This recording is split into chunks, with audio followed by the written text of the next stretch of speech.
사마리아 교회들에게 명한 것 같이 너희도 그렇게 하라.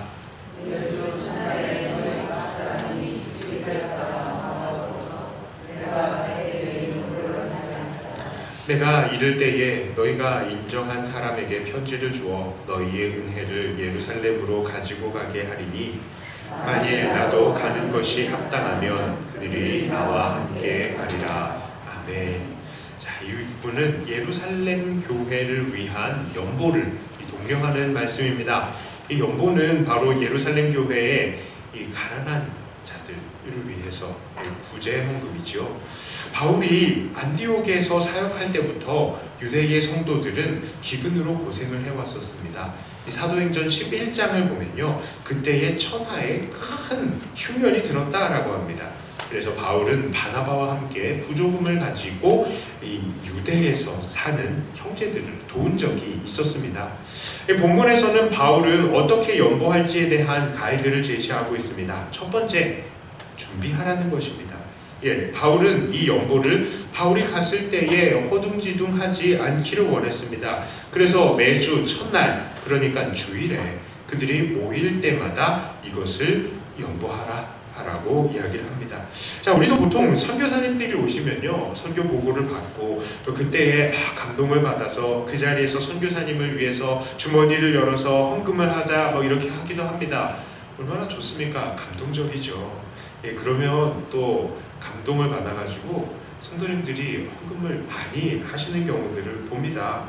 사도 바울도 그런 형식으로 이 예루살렘 교회의 형편에 대해서 이야기를 하고 또 당하는 고난과 처참한 현실을 이야기하고 현장에서 고린도 교회 사람들한테 그거 봐라, 이 예루살렘이 이렇게 힘들다 이렇게 이야기를 하면 사람들이 마음에 감동을 받아가지고 이 주머니 지갑을 열고 더 돈을 더 낼 수 있지 않을까요? 자, 그런데 바울은 그렇게 하지 않았습니다.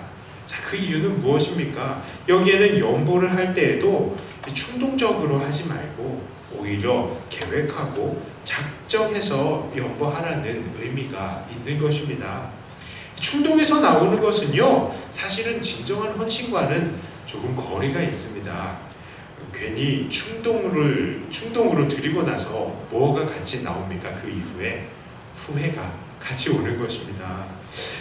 그러나 이렇게 미리 드리게 될 때에는 사람들이 이 도와주는 것에 대해서 오히려 결단을 하게 되고 믿음의 분량으로 내게 되고 낸 이후에도 후회가 없게 되는 것이죠. 오히려 내고 나서도 자기가 적게 냈다 생각한다면 그 다음에 언제든지 더 낼 수 있는 것이잖아요. 그게 바로 준비하는 것의 장점입니다. 이것은 비단 구제헌금뿐만 아니라 모든 헌금에도 적용이 가능한 것입니다. 우리가 교회에 나와가지고 허둥지둥 주머니에 있는 거 아무거나 잡히는 대로 드렸다가 나중에 생각해 보니까 너무 돈이 아깝다라고 하면요, 이미 드린 돈 다시 달라고도 할 수 없고 상당히 난처해지는 경우가 생기는 것입니다. 그러면 그게 무엇을 말하는 겁니까? 그저 그 드림이 내 믿음의 분량을 넘어선 과도한 드림이었다라는 그 증거밖에 안 되는 것이죠. 이렇게 우리는 믿음의 분량대로 하나님께 드리기 위해서라도 헌금을 준비해야 하는 것입니다. 자, 두 번째 이 연보의 원리가 있습니다. 무엇이냐? 바로 수입에 따라 드리라 라는 것입니다. 이것은 적게 버는 사람은 적게 내고 많이 버는 사람은 많이 내라 라는 것이죠. 이것이 당연한 원리입니다. 왜 그렇습니까? 우리에게 재물을 얻을 능력이 생긴 것은 사람의 지혜, 사람의 능력 때문이 아니라 바로 재물 얻을 능력을 주신 하나님 때문이기 때문입니다. 자, 그런데 하나님께서 어떤 사람에게 재물 얻을 능력을 주셨다라면 그건 그 사람 혼자 잘 먹고 잘 살라고 그렇게 주신 것입니까? 아니죠. 그 사람을 통해서 그 주변의 사람들을 유익하게 하기 위해서 하나님께서 그 사람에게 더 하나님 잘 섬기고 하나님께서 붙여주신 이웃들 더 잘 섬기라고 그렇게 능력을 주신 거예요. 자, 우리도 하나님께서 주신 이 재물을 맡아보는 청지기이죠. 우리는 그 재물의 주인이 아닌 것입니다. 그러므로 이 재물을 우리는 우리 주님의 뜻대로 사용해야 되는 것이죠. 그렇다면 하나님께서 우리에게 재물을 많이 맡겨주셨다. 그러면요, 우리는 더 많은 책임감을 가지고 더 선한 데에 사용해야 될 것이 마땅한 것입니다. 그것은 우리의 능력이 아니고 우리의 뜻도 아니고 하나님의 뜻대로 행해야 되는 것이기 때문입니다. 자, 세 번째 원리는 무엇이냐? 바로 은혜를 베풀라라는 것입니다. 이 3절을 보니까 바울은 그들의 헌금을 그들의 은혜라고 이야기를 하고 있습니다. 자, 그러니까 이 연고를 바로 은혜롭게 베풀어야 한다라는 말이기도 하죠. 사실 은혜, 누가 이 은혜를 잘 베풉니까? 은혜를 받아본 사람이, 그 은혜가 무엇인지 아는 사람이 은혜를 베풀 줄 아는 것입니다. 자, 그렇다면 우리 성도들은 어떤 은혜를 받았습니까? 죽을 수밖에 없는 죄인, 하나님께로 갈 수 없었던 죄인인 우리들을 위해서 하나님께서는 그 아들을 십자가에 못 박아 죽게 하신 것입니다. 우리가 받은 은혜가 무엇입니까? 바로 예수님의 생명인 것입니다. 우리가 잘한 것이 아무것도 없는 그때에 우리는 이렇게 은혜를 받았던 것입니다. 그러므로 우리도 이렇게 우리가 받은 은혜를 기억하면서 우리 이웃들을 향해서 너그럽게 손을 펼 수 있어야 하는 것입니다. 이것이 우리가 받은 은혜에 합당한 우리의 행동인 것입니다. 나의 도움으로 우리 형제들이 풍성해질 수 있다, 이 사실을 생각하면서도 이것 하나만으로도 우리는 마음이 기쁠 수가 있어야 돼요. 왜냐? 우리가 그렇게 은혜를 받은 사람들이니까 우리도 그렇게 해야 하는 것이 마땅한 것입니다. 자, 5절부터 12절까지의 말씀을 한 절씩 또 나누어 보겠습니다. 내가 마게도냐를 지날 터이니 마게도냐를 지난 후에 너희에게 가서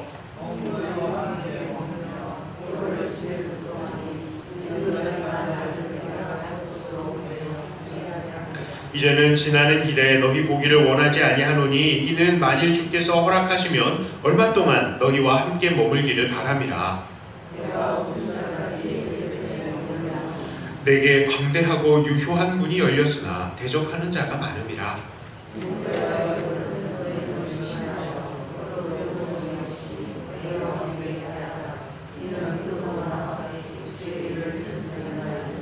그러므로 누구든지 그를 멸시하지 말고 평안히 보내어 내게로 오게 하라. 나는 그가 형제들과 함께 오기를 기다리노라. 형제 아볼로에 대하여는 그에게 형제들과 함께 너희에게 가라고 내가 많이 권하였으되 지금은 갈 뜻이 전혀 없으나 기회가 있으면 가리라. 아멘. 자, 5절부터 12절까지는요 바울의 이 일정에 관한 계획입니다. 이 이야기입니다. 5절과 6절에서 바울은 마게도냐를 지나서 너희에게 가서 겨울을 지낼 뜻도 하다, 이런 식으로 이야기를 하고 있어요. 이걸 보면 전체적으로 이 구체적인 계획이 세워져 있지 않음을 알 수 있습니다. 그런데 특별히 8절과 9절을 보면 바울이 속히 고린도로 가지 않고 당분간 에베소에 머물러 있기 원한다라고 말을 하고 있습니다. 그 동기는 무엇입니까? 바로 광대하고 유효한 문이 열렸으나 대적하는 자가 많기 때문이다 라고 이야기를 합니다. 이 말이 약간 모순되는 것 같습니다. 자, 이 말이 복음이 효과적으로 더 잘 전달이 될 수 있도록 기회가 있지만 핍박도 많다는 말이기도 하죠. 자, 만일 우리가 이런 경우에 처하게 된다면 우리는 어떻게 생각을 하고 어떠한 선택을 하게 될까요? 자, 우리는 복음의 문이 크게 열렸다, 하지만 핍박도 크다라고 한다면 하나님께서 복음 전하지 않기를 원하시는구나, 그런 신호를 주시는구나 하고 그 자리를 당장 떠나버릴 수도 있는 거예요. 자, 그러나 바울은 그렇게 하지 않았습니다. 복음의 문이 열렸으나 대적하는 자들도 많아. 그러니까 내가 여기 남아있을 거야 라고 말을 하는 겁니다. 그렇습니다. 자, 우리는 굳이 고난까지 받아가면서 복음을 증거하는 것을 우리는 잘 그렇게 하고 싶어 하지 않습니다. 그러나 우리가 이렇게 고난을 당해야 할 때마다 바라보아야 할 것은 이 고난 자체가 아니에요. 우리의 대적 자체가 아니라고요. 이 고난이나 대적이 있지만 그것의 열매를 우리가 바라보아야 한다는 것입니다. 그러므로 복음이 증거될 수가 있다면 반대하는 이들과 어려움들이 있다 할지라도 바울처럼 기꺼이 그것을 감당할 수 있는 믿음의 사람들이 되어야 하는 것입니다. 어떠한 것들이 우리의 대적이 됩니까? 때로는 사람들이 될 수도 있고요. 때로는 여러 금전적인 관계가 있을 수 있고 여러 가지 환경이 우리를 가로막을 수가 있어요. 그러나 그 모든 것들을 넘어서 우리가 복음을 더 증거할 수 있다라고 한다면 우리는 기꺼이 그것을 감당하고 그것을 위해서 우리의 노고를 아끼지 않아야 한다는 것입니다. 자, 13절과 14절을 같이 한번 읽어보겠습니다. 깨어 믿음에 굳게 서서 남자답게 강건하라. 너희 모든 일을 사랑으로 행하라. 자, 여기서 바울은 몇 가지의 당부를 합니다. 첫 번째로는 깨어있으라 라고 합니다. 자, 왜 깨어있어야 합니까? 언제 주님이 다시 오실지 모르기 때문입니다. 그때의 부끄러움이 없이 주 앞에 서기를 우리는 깨어서 준비해야 하는 것입니다. 당연히 이것은 잠을 자지 말라는 것이 아니라요, 늘 기도로 주님과 영적인 교통이 있어야 되는 그런 영적인 깨어있음을 말하는 것입니다. 매일 세상의 염려만 하고 세상의 일들만 하다가 결국 주님과 상관없이 삶을 사는 것은 구원받은 자들의 마땅한 바가 아니죠. 그러므로 우리는 늘 깨어있어야 합니다. 늘 기도해야 하고, 우리 주님께서 이것을 통해서 무엇을 원하시는가 늘 우리는 염려하고 우리 주님의 그 뜻을 구해야 하는 것입니다. 범사에 하나님의 영광을 위해서 살아야 하는 것입니다. 늘 깨어있는 저와 여러분들이 되시기를 축복합니다.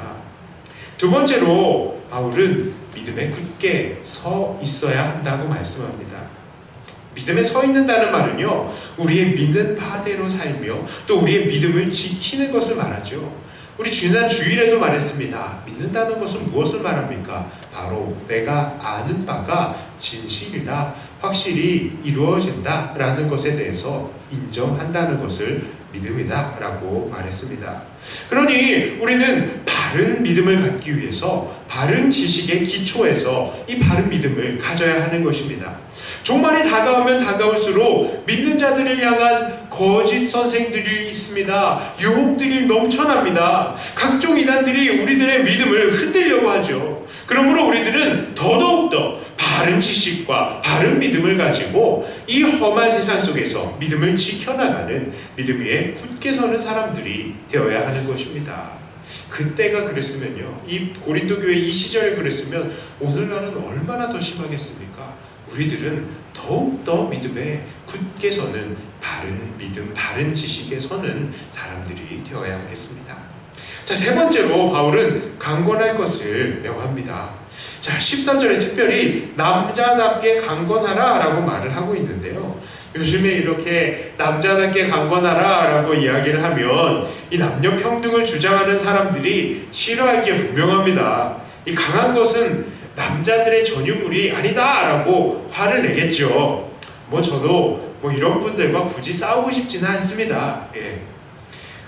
아마존에서는 여전사들이 강하잖아요. 그런 것처럼 이 남자다운 것이 항상 강한 것은 아닐 수도 있습니다. 그러나 우리는 성경에 쓰여진 이 시대에 강한 사람들이 남자들이었다는 것을 기억해야 합니다. 그건 인정할 건 인정해야죠. 성경은 남자다움이 아니라 사실은 강건하라는 것에 초점을 맞추고 있는 것입니다.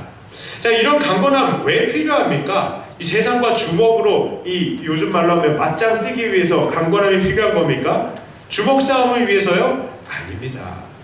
우리의 싸움은 혈과 육에 대한 것이 아닌 영적인 싸움이기 때문에 절대로 그런 식의 육체적인 강함은 필요가 없는 것입니다. 여기에서 말하는 강건함이란 바로 세상의 모든 핍박들을 견뎌내는 그 인내의 강인함을 말하는 것입니다. 당시 고린도 교회 사람들에게는 많은 유혹과 많은 핍박들이 있었잖아요. 육체의 고난도 있었지만 그것들은 모두 결국 영적인 싸움이었던 것입니다. 이들은 더욱더 복음을 잘 전하고 하나님 사랑, 이웃 사랑을 더 잘하기 위한 사랑과 섬김의 싸움을 이들은 싸웠던 것입니다. 우리도 이 세상과 싸우기 위해서 이러한 영적인 강함을 가져야 합니다. 저는 살면서요, 야, 이 사람 정말 강하다라고 인정할 만한 사람들을 몇몇 보았습니다. 이전 교회에서 그런 사람을 보았어요. 어떤 사람이었느냐? 그 사람들은 돈이 많은 사람들도 아니었고요, 또 막 목소리가 큰 사람도 아니었습니다. 자기 주장을 엄청나게 강하게 하는 사람도 아니었어요. 힘이 센 사람도 아니었습니다. 다른 사람들에게 지시를 하면 죽는 신용이라도 하는 그런 권력자들도 아니었어요. 제가 정말 강하다고 생각하는 그런 분들은 어떤 분이냐? 이런 분들은요, 20년이고 30년이고 제일 힘든 자리에서 봉사를 합니다. 그러면서도 아무런 불평하지 않아요.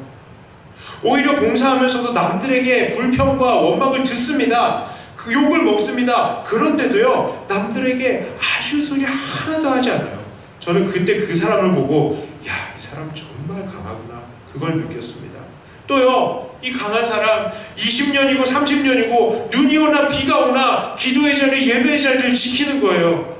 아파도 골골거리면서 앞에 와서 앉아 계시는 거예요. 정말 강하구나 느꼈습니다.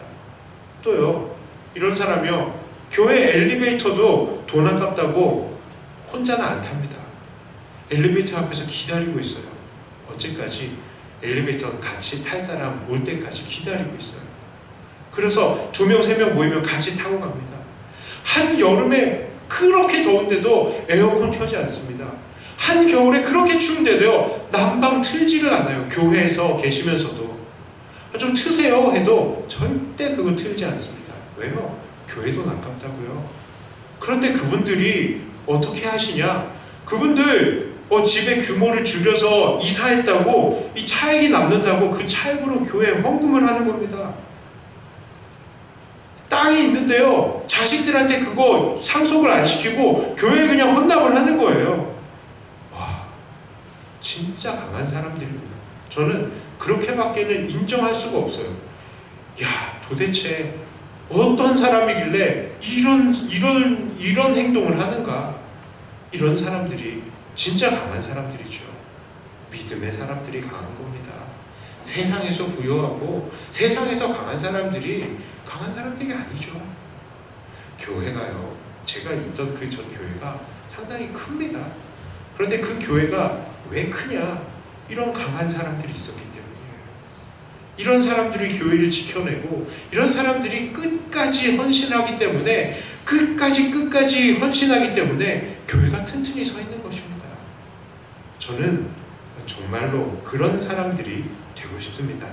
여러분들도 이 정말 믿음 안에서 강하신 분들이 되어야 할 것입니다.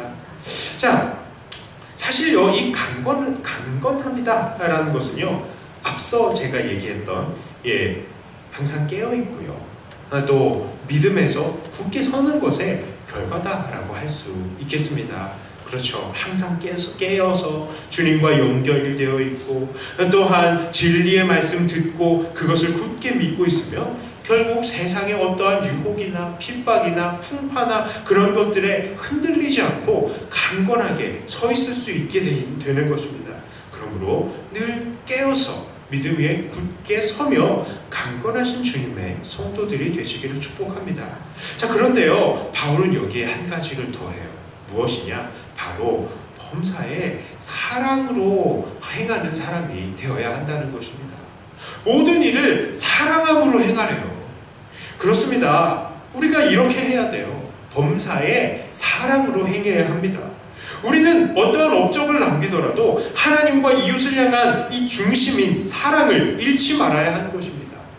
모든 일에 사랑이 없다면 그것은 우리가 만약에 산을 옮길 만한 믿음이 있고 내 모든 것들을 다 준다 할지라도 그건 아무 소용이 없는 거예요. 왜 그렇습니까? 하나님은 사랑이시기 때문입니다. 하나님 사랑인데요, 사랑과 전혀 관련 없이 행하는 것들은 아무것도 남는 게 아니라고요. 마지막 날에 아무런 상이 없는 것입니다. 그러므로 우리는 이 모든 일들을 함에 있어서 사랑으로 행해야 하는 것입니다. 자, 15절과 16절을 한 목소리로 함께 읽겠습니다. 형제들아, 스데바나의 집은 곧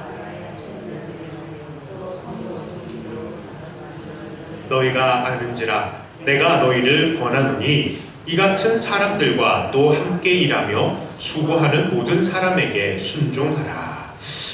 또한 바울은 스데바나 집을 소개합니다. 그들은 이 아가야의 첫 열매이면서 성도들을 섬기는 것을 작정한 사람들이다 라고 이야기를 합니다. 자, 그런데 바울은 16절에서요, 그 같은 사람들과 함께 일하고 또 수고하는 모든 사람들에게 순종하라 라고 말합니다. 자, 교회는요, 정말로 누구든지 먼저 일하는 사람이 있기 마련이죠. 믿음이 한 사람에게 들어가고 또 교회가 어떠한 방향으로 나가야 될지에 대한 확신을 서게 되면 사람을 움직일 수밖에 없어요. 우리 믿음이 있으면 믿음이 나오게 돼 있잖아요. 자, 그런데 그렇게 앞장서서 일하는 사람이 있는가 하면 꼭 그 일하는 사람들에게 어깃장을 놓는 사람들도 있더라라는 것이죠. 하나님의 교회를 위해서 또한 성도를 위해서 수고하기로 작정한 사람이 있으면 최선을 다해서 한 마음이 되어서 그들을 돕고 또 교회와 성도들이 더 잘 될 수 있도록 해야 되는데 그걸 반대하는 겁니다. 어떤 이유 때문인지는 모르죠. 그래서 바울이 경고하는 것입니다. 한 마음과 한 뜻으로 성도들을 섬기기를 돕고 또 앞서 일하는 자들에게 순종하라. 잔말 붙이지 말고 순종하라 라고 말을 하는 것입니다.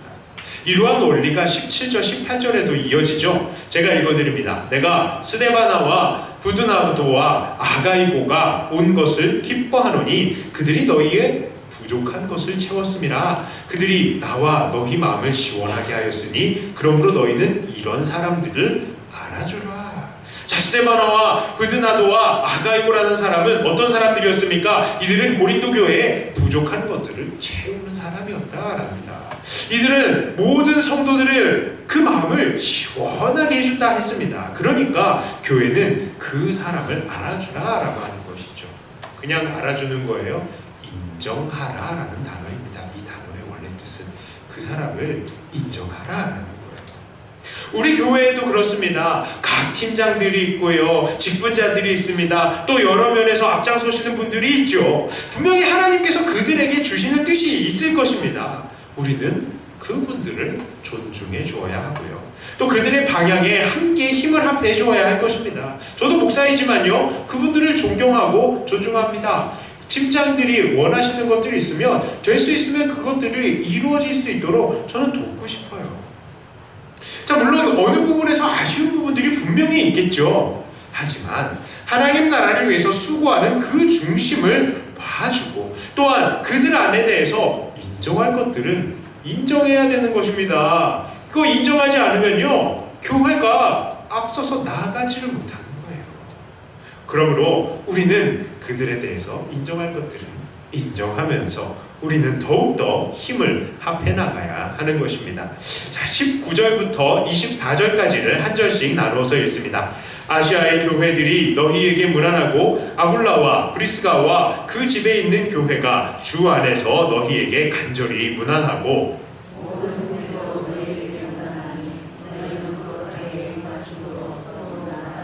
나 바울은 친필로 너희에게 문안하노니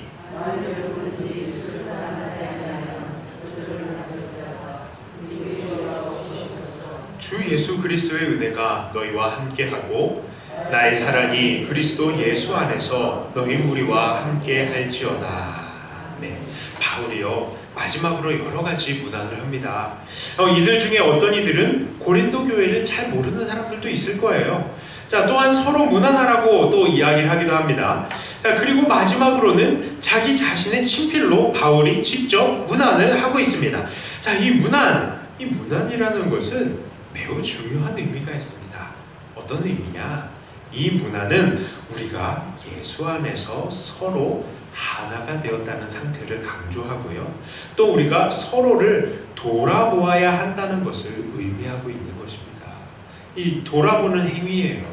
그래서 서로 한 몸이 아니면 돌아볼 필요가 없죠. 그렇기 때문에 지금 바울의 주변의 사람들, 고린도 교회를 잘 모르고 있는 사람들도 있을지 모르겠습니다만 그럼에도 이들도 주 안에서 한 몸이기 때문에 자기 이름을 편지에 내면서 안부를 전하고 있는 것입니다. 그렇습니다. 자, 우리들도요 서로를 돌아보아야 하는 것입니다. 서로서로 안부를 물어야 하는 것이죠. 왜 그렇습니까? 우리가 주님 안에서 한 몸이기 때문입니다. 한 몸인데요, 어딘가가 썩어져가고 아프고 있는데 이 수술 안 하고 그냥 방치시켜두고 이게 모르고 있다. 한 몸일 수가 없는 거예요. 한 몸이라면 마땅히 돌아보고, 아침에 일어나면은 눈곱 떼졌나? 그거 잘 보고요. 이게 머리 모양 어떤가? 잘 보고요. 다 그런 게 한 몸이 자기를 관리하는 것 아니겠습니까? 그런 것처럼 우리는 서로를 잘 돌아보아야 하는 것입니다. 자, 그래서요, 우리가 한 몸으로 서로서로 자라가게 되는 것이죠. 자, 이것은 우리 비단 이 백동교회 이 자체뿐만 아니라 이 일대의 모든 교회와도 함께 우리가 걸어가야 하는 길인 것입니다. 우리 백동 일대의 다른 교회들과도 또 그 일대의 이 지역의 교회와도 우리는 화목하게 지내야 되죠. 왜요? 우리는 한 몸이잖아요. 예수님 안에서 한 몸입니다. 참으로 안타까운 것은 시대가 참 수상해져서 교회들이 협력하기보다는 서로 경쟁하는 구도가 그려지기도 합니다. 선의의 경쟁이면 좋죠. 야, 누가 복음 더 열심히 전하나? 이런 거면 모르겠어요. 그런데 서로 경쟁하느라 바빠서 다른 교회 성도들 끌어오고 땡겨오고 그런 것은 좋지 않은 모습입니다. 자, 그리고 다른 교회 비난하고 헐뜯고 그 교회 그렇다더라. 그래서는 안 되는 거예요. 자, 그러나 우리는 어떻게 해서든지 서로서로 더 강건할 수 있도록 돌보아야 하고요. 또 우리가 주 안에서 한 몸됨을 더욱더 든든하게 해야 하는 것입니다. 자, 이제 말씀을 정리해 볼게요. 오늘 고린도전서를 정리하는 이 말씀을 통해서 우리는 교회에 있어야 할 여러 가지 영적 원리들을 나누긴 했습니다만, 특별히 고린도전서 이 16장의 말씀을 종합해 보면 이 마지막 장은 딱 한 가지를 강조한다라고 할 수 있겠습니다. 그것은 바로 우리가 주 안에서 하나라는 것입니다. 그래서 바울은 밖으로는 고린도 교회도 예루살렘 교회를 위해서 연보하라 이렇게 권을 하고요. 또 형제를 섬기는 일, 필요를 채우는 일에 마음을 합하라 라고 합니다. 그리고 서로 돌아보아서 문안을 하고 우리가 주 안에서 한 몸이다 라는 것을 강조한 것이죠. 그리고 안으로는요, 바울은 성도들이 깨어서 믿음 위에서 굳게 서서 강건해지되 모든 일을 사랑 안에서 행하라 라고 권한 것입니다.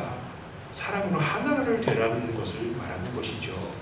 자, 그러므로 우리도 늘 주 안에서 한 몸을 이루시며 사랑함으로 서로를 주 안에서 온전히 세워가야 합니다.